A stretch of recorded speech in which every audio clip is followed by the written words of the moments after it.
आप सभी प्यारे बच्चों का एक बार फिर स्वागत है। मैं प्रवीण सर और आज आपको वर्ग 10वीं विषय विज्ञान एनसीईआरटी किताब की पाठ 12 में विद्युत नामक एक चैप्टर है, उसमें आपको ओम का नियम पढ़ना है।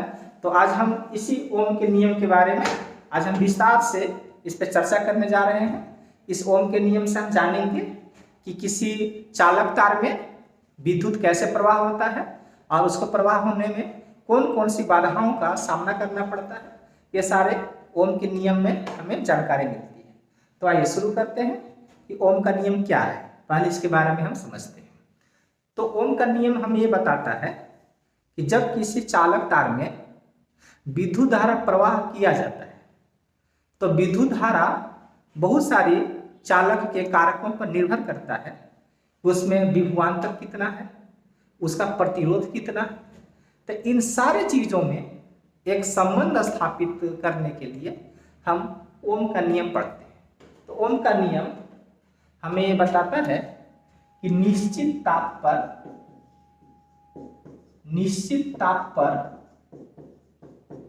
किसी चालक, क्या देखिए, निश्चित ताप पर किसी चालक में दो बिंदुओं के बीच, निश्चित ताप पर किसी चालक में दो बिंदुओं के बीच उत्पन्न विभवांतर प्रवाहित विद्युत धारा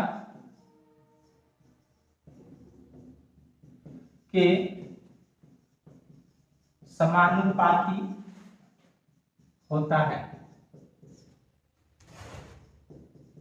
इसमें देखिए बिल्कुल आसान है इसको समझना कि किसी चालक में दो बिंदुओं के बीच उत्पन्न विभवांतर प्रवाहित विद्युत धारा के समानुपाती होता है।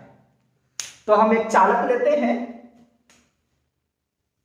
ये देखिए, ये एक चालक तार है और इस तार का दो छोर है ए और बी।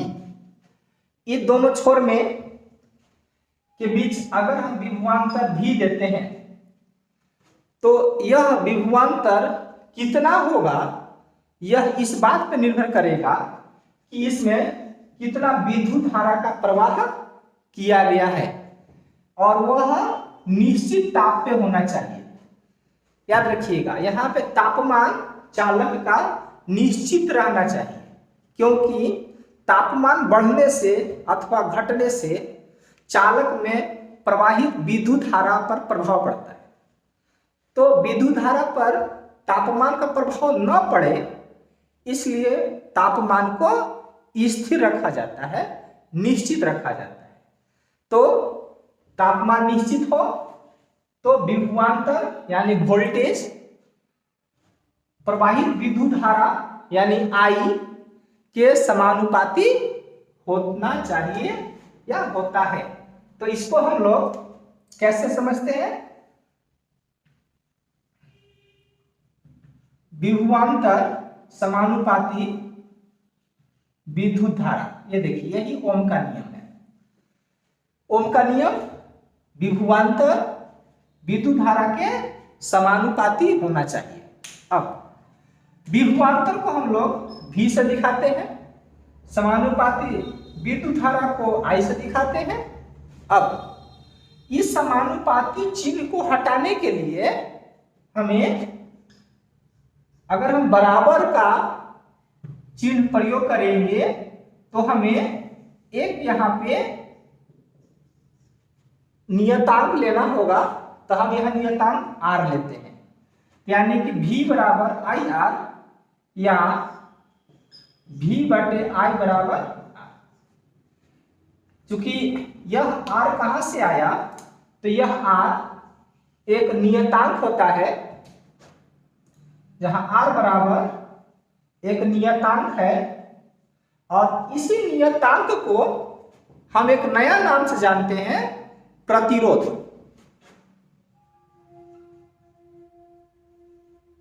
यानी यह प्रतिरोध किसी चालक का एक गुण होता है जो उसमें प्रवाहित विद्युत धारा का विरोध करता है। यानी R का मान, यानी प्रतिरोध का मान जितना ज्यादा होगा, विद्युत धारा का मान उतना ही कम हो जाएगा।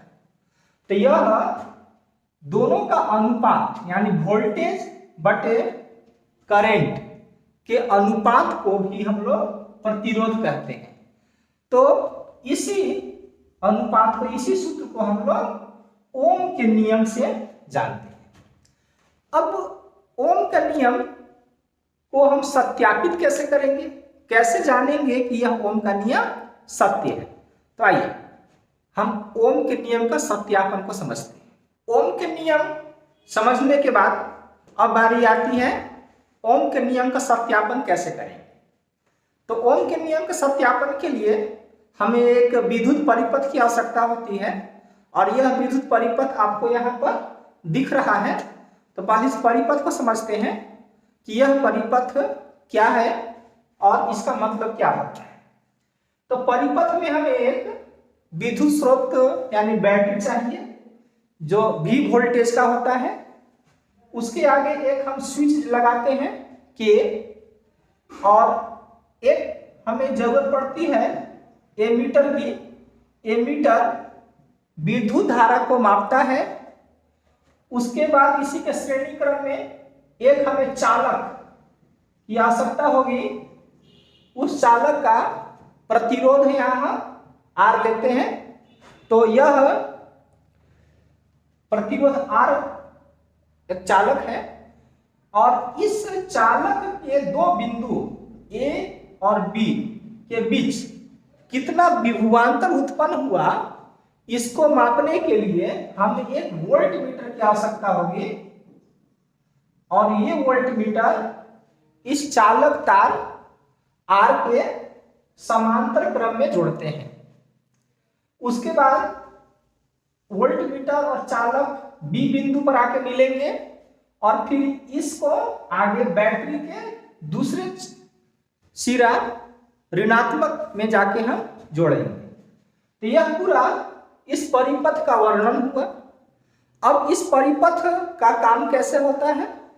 तो सबसे पहले क्या करेंगे कि K यानी कुंजी मतलब स्विच को ऑन करेंगे।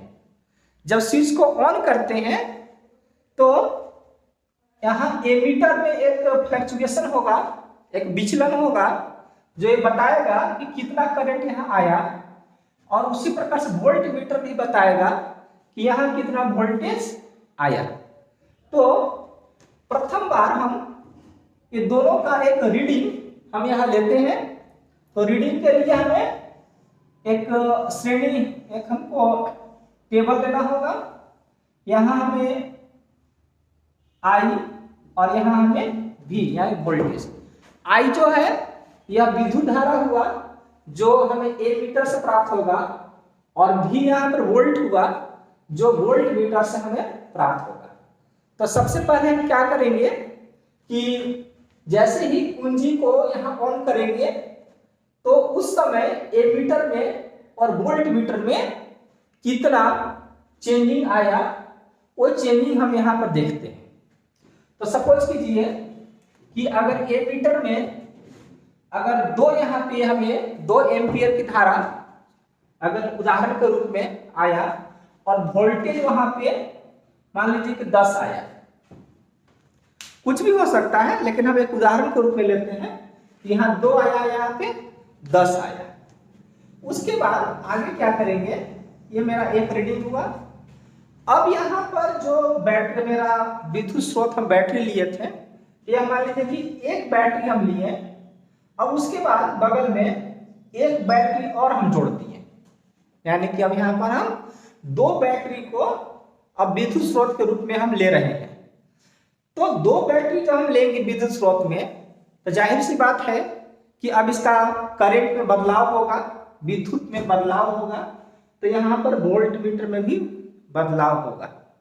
तो जैसे ही 2 बैटरी को जोड़ने के बाद यहाँ के को फिर हम ऑन करते हैं, स्विच को फिर ऑन करते हैं, तो यहाँ पर करंट हमें बताया मान लीजिए कि 4, और यहाँ हमें वोल्ट मीटर बताया मान लीजिए 20 उदाहरण के रूप में। उसके बाद एक बार और फिर इसी प्रक्रिया को दोहराते हैं। अब यहाँ 3 बैटरी लेते हैं, तो 3 बैटरी लेने के बाद मान लीजिए यहाँ पे आया 6 एमीटर में, और वोल्ट मीटर में मान लीजिए आया 30। तो इस प्रकार से हम जैसे जैसे यहाँ विद्युत स्रोत में बैटरी की संख्या बढ़ाते जाते हैं, हमें प्रत्येक बार एमीटर और वोल्ट मीटर में कितना यहाँ पर रीडिंग आया उसको हमें यहाँ नोट करके जाना है। यानी कि वोल्ट मीटर से हमें आई मिलता है और यहाँ से हमको वोल्ट मीटर से भी मिलता है। एमीटर से आई मिलता है, वोल्ट मीटर से भी मिलता है, वोल्टेज मिलता है। अब ये जो हमें आंकड़ा मिला, इन आंकड़ों को क्या करेंगे कि एक ग्राफ बनाएंगे, और इस ग्राफ पे हम ये एक्स अक्ष, ये वाई अक्ष, ये शून्य जिसको हम लोग मूल बिंदु भी कहते हैं, तो इधर हम लोग आई को प्रदर्शित करेंगे एक्स अक्ष पे, और वाई अक्ष पे भी को प्रदर्शित करेंगे। तो अगर आई को प्रदर्शित करते हैं तो इस प्रकार से 2, 4, 6, 8, और इधर प्रदर्शित करते हैं तो हम 10, 20, 30, 40 वोल्ट इस प्रकार से हम लेते हैं। अब बारी आती है इन आंकड़ों को इस ग्राफ में निरूपित करने की। तो पहला हमारा आंकड़ा है 2 और 10, यानी आई का मान 2 और भी का मान 10।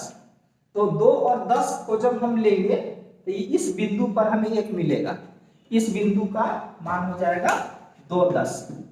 फिर अगला बिंदु हम 4 और 20 लेते हैं, तो 4 और 20 यहां हो जाएगा।